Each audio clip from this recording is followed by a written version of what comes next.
Today's artist is Delita Martin. Delita Martin is an artist currently based in Huffman, Texas. She received a BFA in drawing from Texas Southern University and an MFA in printmaking from Purdue University. Martin currently works as a full-time artist in our studio, Black Box Press. Martin's work has been exhibited both nationally and internationally. Most recently, Martin's work was included in the State of the Arts Discovering American Art Now, an exhibition that included 101 artists from around the United States. Her work is in numerous portfolio and collections. I brought a couple of plates today, photolitho. That's what I've been working with mostly for the last probably 3 years now. And but I combine that with relief, I combined it with screen, traditional litho, and etching, all of the things. So I personally believe that you can mix all the different processes together because I love the way that each one has its own quality and sits on the paper differently. So I use that to my advantage to play with to create compositions. I also do a lot of stenciling, a lot of overprinting, so I get away from the traditional stuff a little bit in that I'm very particular when I go into other people's studio because I don't want to damage anything, which I wouldn't damage anything, but I don't print traditionally, so to speak. So I do have litho presses in my studio, but I prefer the etching press to print mostly everything, but litho press works too. So what you see today is I have created,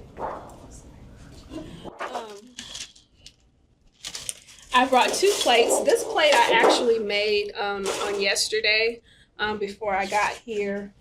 And the reason I fell into photolitho is because I love lithography, but whenever I do a process, whether it's relief, lithography, or etching, I always do a full, complete value drawing, like you see here. And I would have to do that again. And I'm like, how can I get this hand-drawn quality without having to do that again? So it kind of made sense to scan or photograph my drawings and use the photolitho plate. And you know, there's other photo processes that you can use with etching and all of the things, photogravure and all of that. So this has been my medium of choice.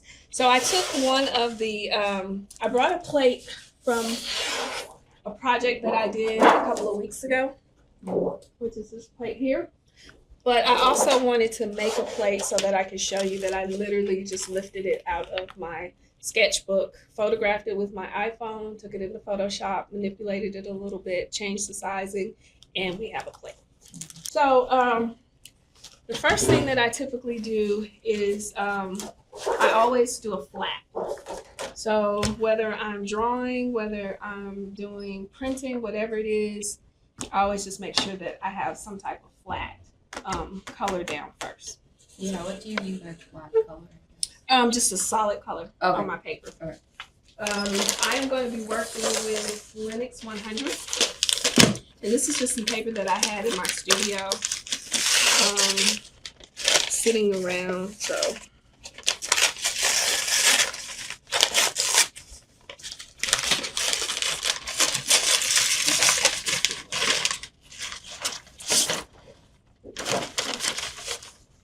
I basically brought this so that I could make a flat color. And then once I'm done making my flat color, if I want to do something else, then I'll carve it or whatever, but I probably won't carve it today. So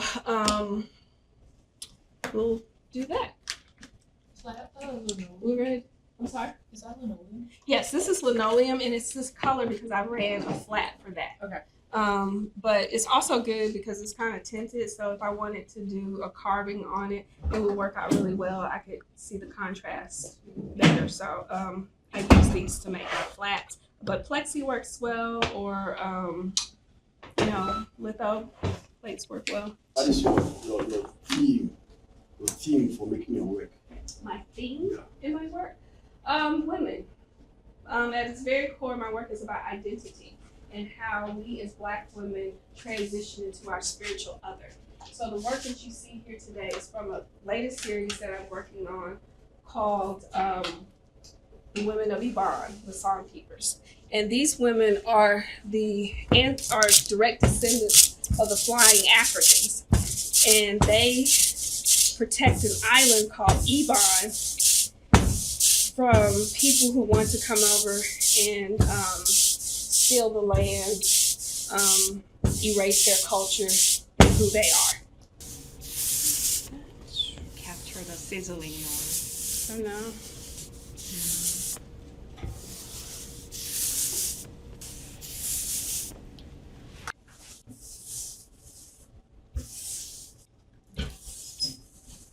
So sometimes I print these the flats. I print them dry. Sometimes I print them wet. I think I may end up having to wet this one. And I generally just kind of get a feeling as I'm working as to whether or not I'm going to need it to be wet or not. And I think this one I will. And so why linoleum for the flat? Is there something special that it does, or It's easy. it's just easier? Yeah. I find that I get a better coverage personally, but if I don't want to soak my paper or create a damp paper or anything, I literally just sponge it and it. So I don't want it. That should look fine.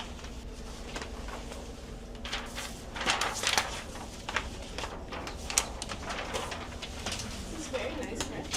It is buttery sweet. Only allowed for special people. I feel special. I knew that I wanted to build a studio and that I didn't want to necessarily teach.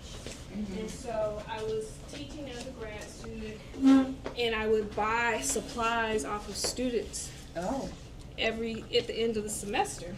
okay. So the key was I don't have a press, but I have supplies. So when I opened my shop, my first shop in the basement of a church, I ran I guess ads or whatever for printmaking without a press. Okay. And so I would do things like gelatin printing, relief printing, whatever I could do without a press. And so from there, I eventually ended up getting for my anniversary. And that's how I started. And I started with I could print like a 22 by 30 Okay. in size, which my professor told me if you're gonna get a press and you're gonna print, it needs to be minimum 22 by 30. So that's kind of stuck in my brain. It's very beautiful. Like, I don't know. So do the intimate kind of teaching instead of like. I prefer settings like this where you guys can ask me like direct questions and get like exactly what you need, as opposed to necessarily being in a classroom. The next thing that I would normally do is screen. And I forgot to actually add the dryer to the ink, so we're gonna wait a little bit on that so there won't be be too much transfer. And so we're gonna proof these plates now. And the reason we're gonna proof the plates is because we're gonna combine the two plates and we're gonna use a masking process. And I do this all the time. The other cool thing about the photolitho plates is that you can cut them up and you can combine the plates, create compositions, arrangements. I do it all the time. I've printed really large pieces where I've had to use more than one plate and just come together. And that works beautifully. So which one should we do first? Yeah, this one. Everybody likes this one. All right. So I know we have one photolitho person in here. Two more? Couple? Okay. So you should probably be wearing gloves. So my friends come to my studio and they get so disgusted at these sponges, but I keep them for a reason because I don't want to use these. I don't want to keep messing up sponges or anything like that. So I typically have like 2 or 3 of these, which I continue to use so that the ink gets on it, the FPC gets on it, all of that. So I always keep dirty sponges, and I probably don't throw them away unless they're falling apart, because then I can use my other sponges for the cleaning. So I have my water here, my dirty bowl here, and I need either another roller or this There's one. another one there. Oh, okay, perfect. Are you gonna roll it up here? Wait, can you clean up the flat? Thank you. Cheesecloth. Alright, so this one, I've worked with this plate before, so this plate is pretty much perfect. We're going to have to do a couple of things on the other plate, but I left it that way on purpose so I could just kind of show you how I can go in and pull out from the plate. So a lot of people are like, oh, you know, once it's on there, you can't really do anything to it, but you actually can. So, first thing, and cheesecloth for processing. And you want to make sure that you cover your entire plate, and then you want to buff it down tight. So you put your plate cleaner on there? No, it's the processing. Oh. I actually use this for cleaning the plate as well. I don't Oh. ever use the other stuff. You Like can the- though. Yeah, like the finisher. Yeah, the finisher I've used before, but I use this to process as well as to clean it. So.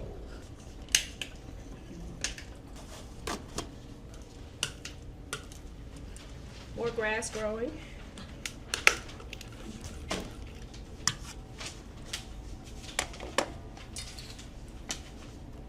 And so I'm going to roll this up in black, and like I said, we're going to do some proofs of it, and we're going to use those proofs to cut out and use those for masking.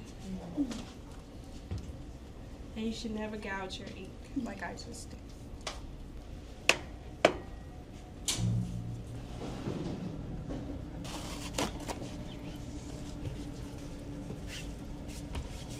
Okay, we're good. All right.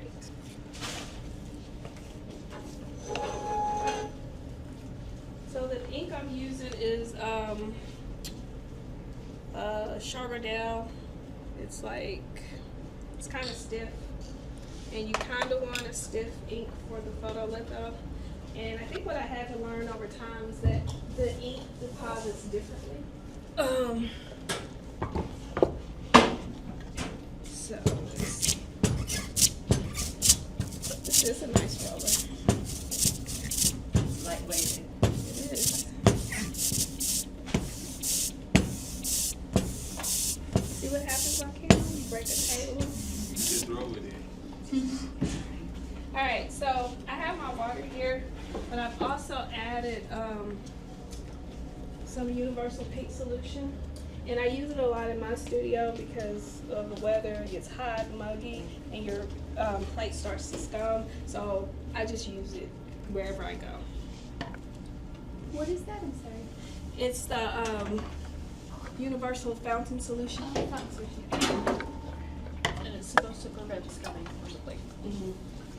And you can use citrus acid as well. Yeah, we do have that. Do you put that straight in your water? Yes.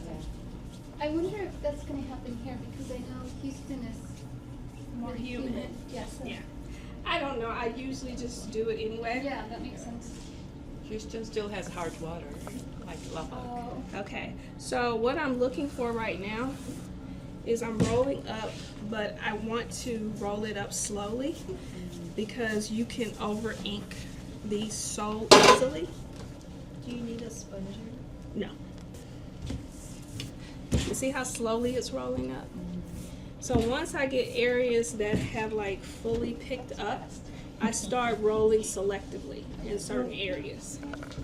I was gonna say it's fast. It is fast, sometimes. Oh, water? Oh, here.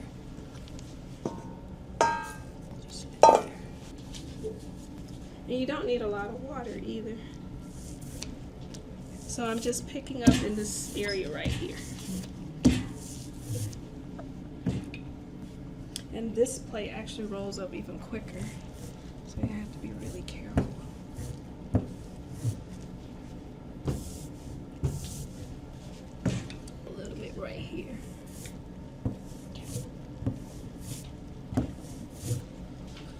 There we go.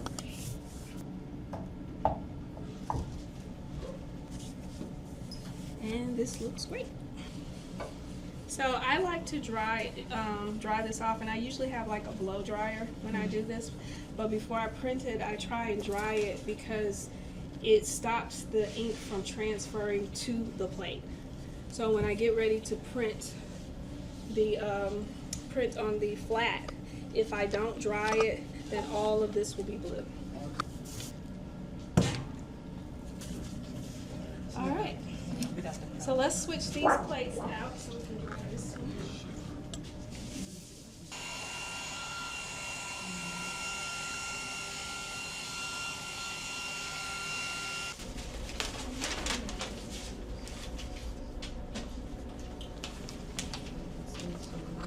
This would be approved.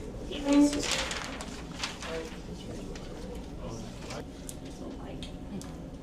Were you driving? I'll check it. Oh, it's not too bad. That's too bad. For the first proof? Yeah, so this is, again, just a proof, and you can see here it's okay. But we're just going to use this to cut it out. And use it. Let's do this. And now let's proof this one. Here it is.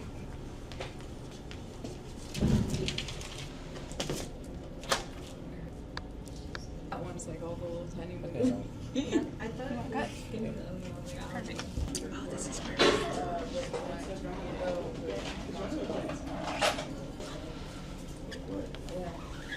Listen to it now. Yeah. Good job, Gil. You're participating.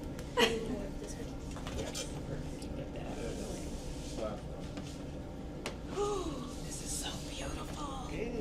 You tried it.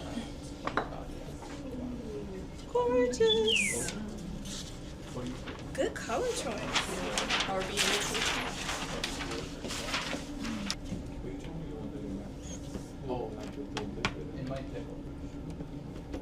I've been told I have bad form.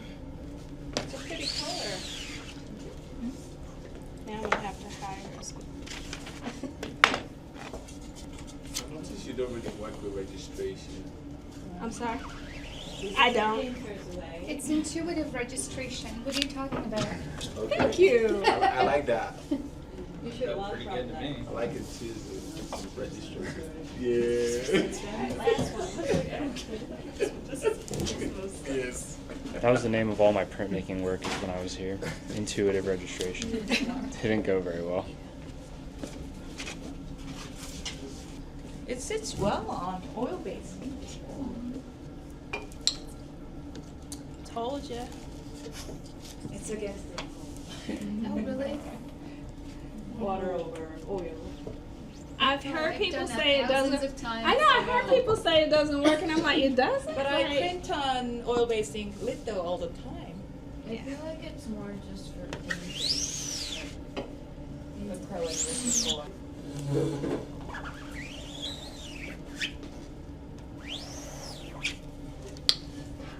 Thank you.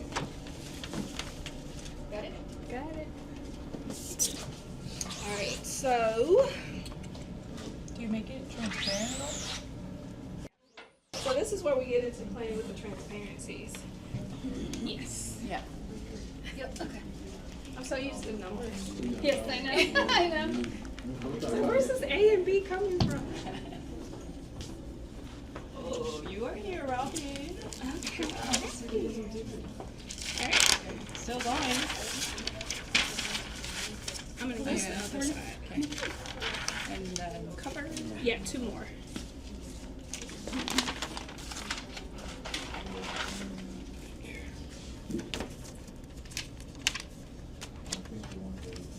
Alright.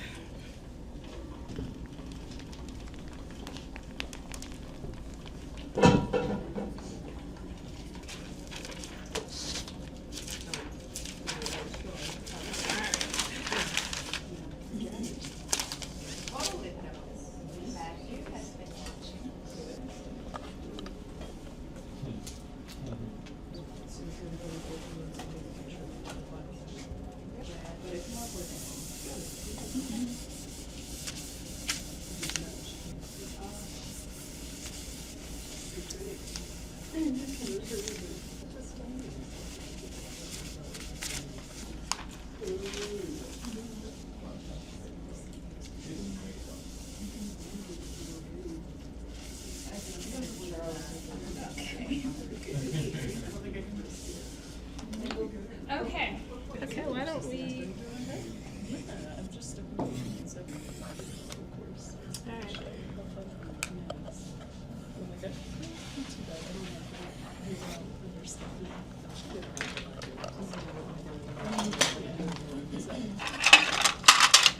All right, so I'm just gonna cut around these really quickly. And you cut away from your hand. Never cut towards your hand. So this is pretty easy to cut because I've been working with it. It's kind of loose, but if you found that it was difficult to cut, then I would literally just get an iron and put a towel over it and iron it. Or you can use like a blow dryer too, Mm-hmm. or heat it up on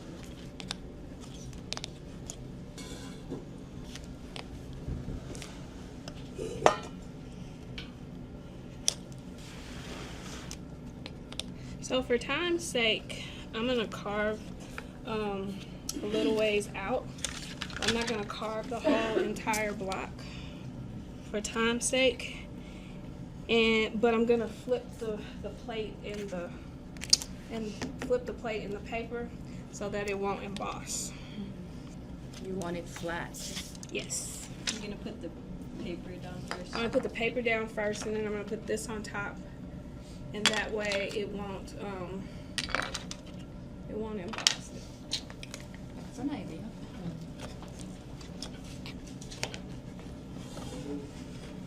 Yeah, so I'm not gonna carve a whole bunch. You say the U is your favorite card? The U tool? Yeah. The big one?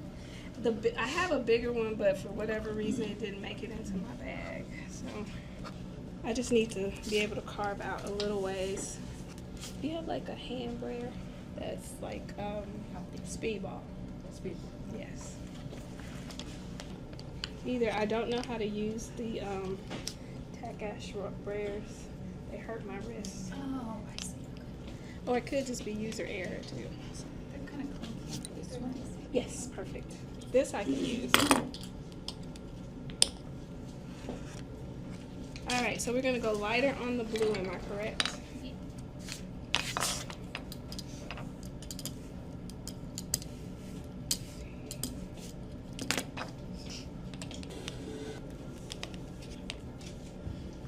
So any other questions you guys have about process or the business side of art or anything like that?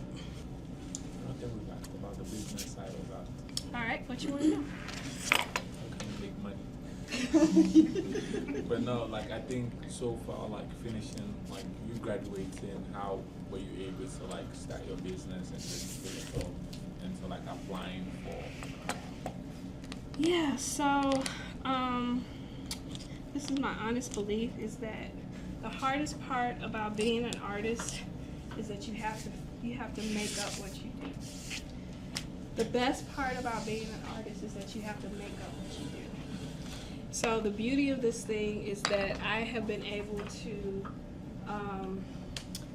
create my own practice, structure my own practice the way it works for me and not anybody else. So I usually tell people that the first thing you have to do is decide what kind of artist are you. Are you in it for money? Are you in it for the love of art? Why? And it's not important for me, it's not important for anybody else other than you. And once you figure that out, then what I did was I went and I found all of the people who were doing the things that I wanted to do, who was successful at doing that thing. And I went on a deep dive with them. I went on a deep dive trying to figure out what circles were they in, where did they exhibit, what school did they go to, who's in their circle. All of those things I'm looking at. All of those things. And then I literally had to start my practice. that's what I did. I gave myself the permission to be the type of artist that I needed to be. I mean, I can tell you what I did and tell you how I made it work for me, but my suggestion is like take that information, glean off what you can, and use that to set your career. So yeah. How do you stay motivated for those who have like severe burnout? I love what I do, and I do it for me. So if I never sell another piece of artwork, I'm not gonna stop. I'm never gonna stop.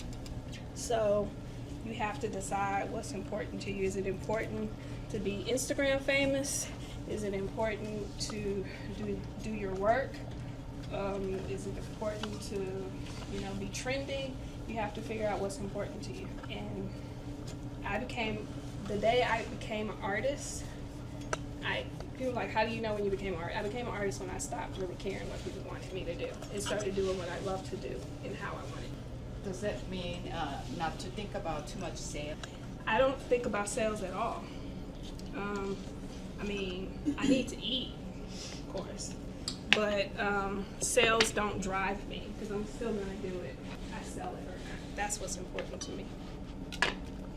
How do you got to be represented by that gallery? So my breakout show was the Crystal Bridges show, the State of the Arts exhibition. That was the one that put me on the map. And a really good friend of mine, Brad Cushman, who was the gallery director at the University of Arkansas at the time in Little Rock, he called me into his office and he said, Delita, the curators are going to come running. And when they do, they want to see what you have, not what you can do. He's like, you need to get in the studio and you need to produce like you have never produced in your life. So I was like, okay. So I literally shut down, no hanging out with friends, none of that. And I spent like 6 months doing nothing but work. That's all I was doing was work. And the night of the exhibition, the curator, Chad Alligood, he asked me how everything was going. I was like, great. And his assistant, he walked away. His assistant was like, so Delita, I hope everything's going well. I was like, yeah, I've almost sold out of my work. And she's like, what? So she goes and grabs Chad, comes back. He said, do not sell another piece of work. Let the museum know. So I sent everything I had to the museum, and the rest is history.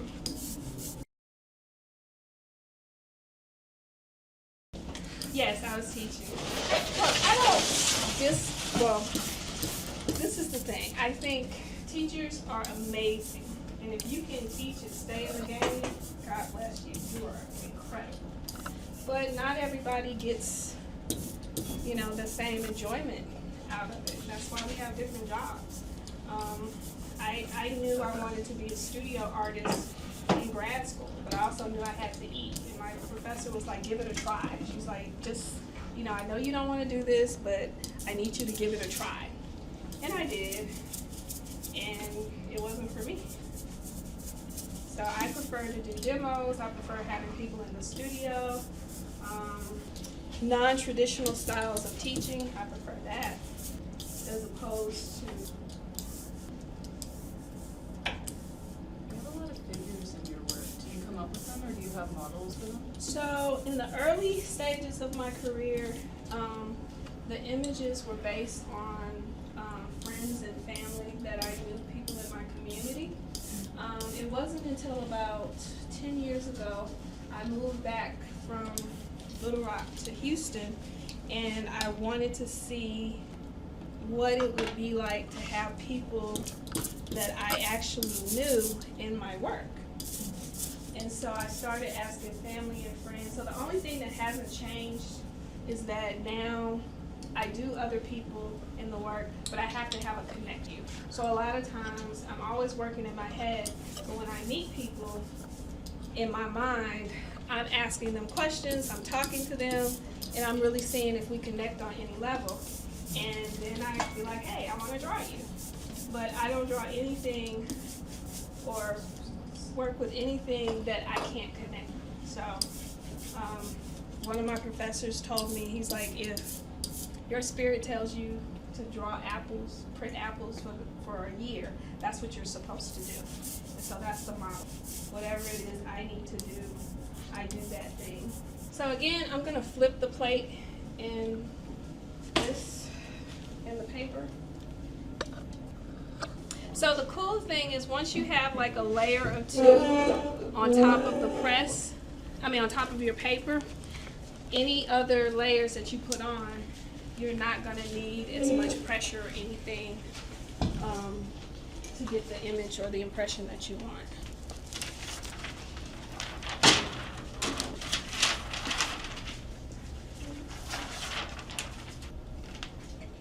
Yeah. Okay, let's skip that. So she is going to be in black. She's going to be in the forefront. And she's going to fade to the back. All right.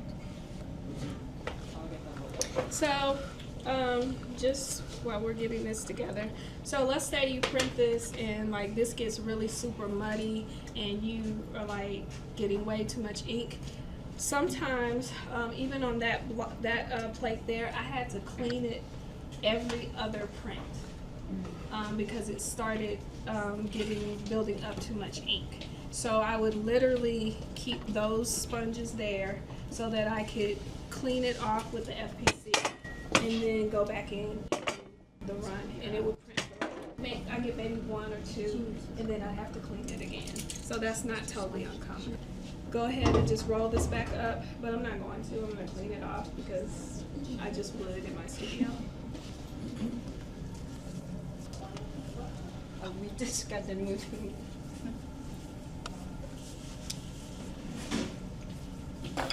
Yeah, and it doesn't take as much water either. Okay. Like I literally just use like the same water. Okay, so now we're ready to roll up.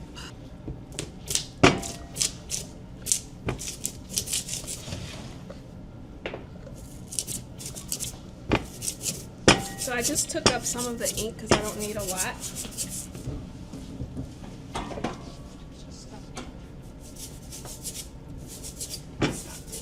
Did you have to clean it because it dried? It's just my preference. It didn't dry. Oh, okay.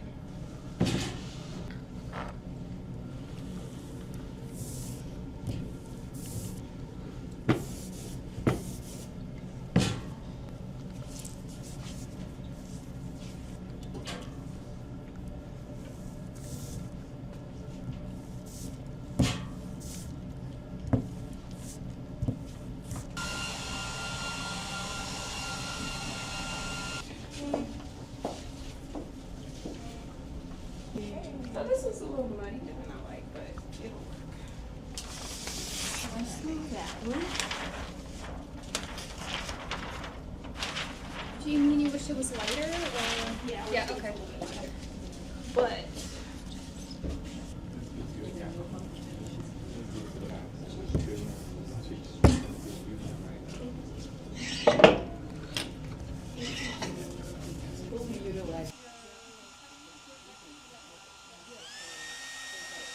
over.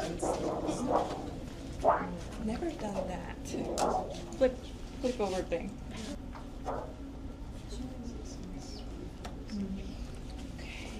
Large sheet. That's why I you press it so versatile. I feel like I'm in a hair, so. All right, y'all.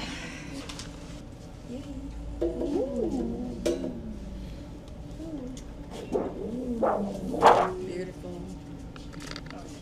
Yes. Yeah. So this is not perfect, but you get the point. Far from perfect. What do you mean, starving? So yeah, so this is, I would do a tighter registration there, but that's it. This is the transfer that I'm talking about. So because this transfer, I need to go through and clean the whole plate again.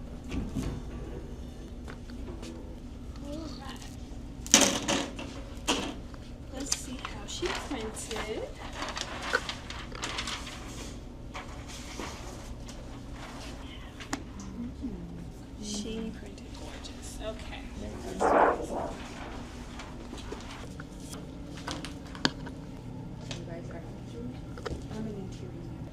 And this is fine if it melts in. Alright, y'all. Yeah, I recommend the red sauce and absorb the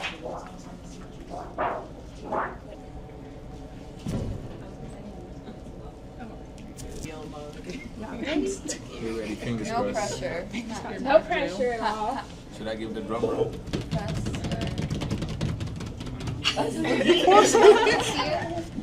Okay.